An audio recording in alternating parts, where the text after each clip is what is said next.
Welcome back to Tipping Point. I'm your host, Kara McKinney. At this point, whenever you hear the words criminal justice reform advocate, run away as fast as you can in the opposite direction. We've talked about plenty of examples of exactly why you should on the show before. But now this latest example is just so brazen and so grisly, it's honestly hard to believe it's not some sort of dark humor satire. So to that point, a judge is ordering the no longer ex-con, Sheldon Johnson, to be held without bail after his arraignment last night. The 48-year-old has been working as a staffer with the public law firm Queen's Defenders, which allowed him the opportunity to rub elbows with Soros-backed Manhattan DA Alvin Bragg.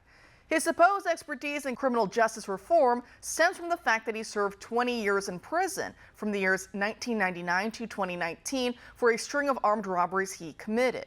Johnson recently went on the Joe Rogan podcast to talk about how he used to be a Bloods gang member, but that he changed his life around in prison and thinks the system is basically designed to hold down black men. Watch. I need my money. It's just me being honest. It's just me being straight. You know, I gave you something, and we had an understanding that you were going to pay me. And when I came home, when I finally located this particular individual, he had his girlfriend with him. And this guy owed me $5,000 for some drugs that I gave him on consignment. I gave him an eighth of a kilo, which is 125 grams of cocaine. And when I saw him, he had a bunch of jewelry on. He was with his girlfriend. She had a bunch of jewelry on. And I said, hey, man, where's my money at? Oh, yo, I was going to pay you. And as far as I was concerned, his jewelry we was even. So I robbed him, and I took his jewelry. And his girlfriend happened to be there, and unfortunately, she got caught up in the situation. I had a bunch of young guys with me, and they robbed her as well. And he got hit in the head with the gun right here on the side of his head, and he got 2 stitches. And they gave me 25 years for that case. It just makes no sense to me. It makes no sense to me, and it's not a subject of any presidential debates. It's not a subject of anybody who's running for Congress or running for Senate. We have to fix this. This is a problem that's been going on for decades and decades, back through Jim Crow, back all the way to slavery, the same communities, and we don't do anything? Pull that a little closer. Redlining, everything. Pull that mic up a little bit. Yeah, just that's good. That's good? Yeah, it's good. I mean, it's wild. It really is wild. And, you know, and the race part of it is a major factor. It's a major factor. Now, I like Rogan on some stuff, but this was a major miss from him.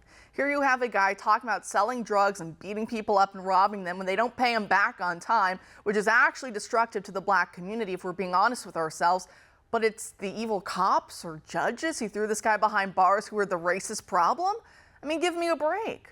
Well, now I've purposely withheld the lead from you all for long enough, and perhaps it's enough to cause Rogan to reconsider, because that same guy you just saw, Sheldon Johnson, is now being accused of murdering and dismembering his prison rival inside of an apartment where parts of the body were found.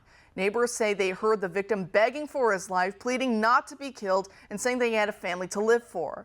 2 gunshots then rang out, and Johnson can allegedly be seen on security camera entering and exiting the apartment a number of times throughout the night with cleaning supplies and wearing various disguises, including a blonde wig.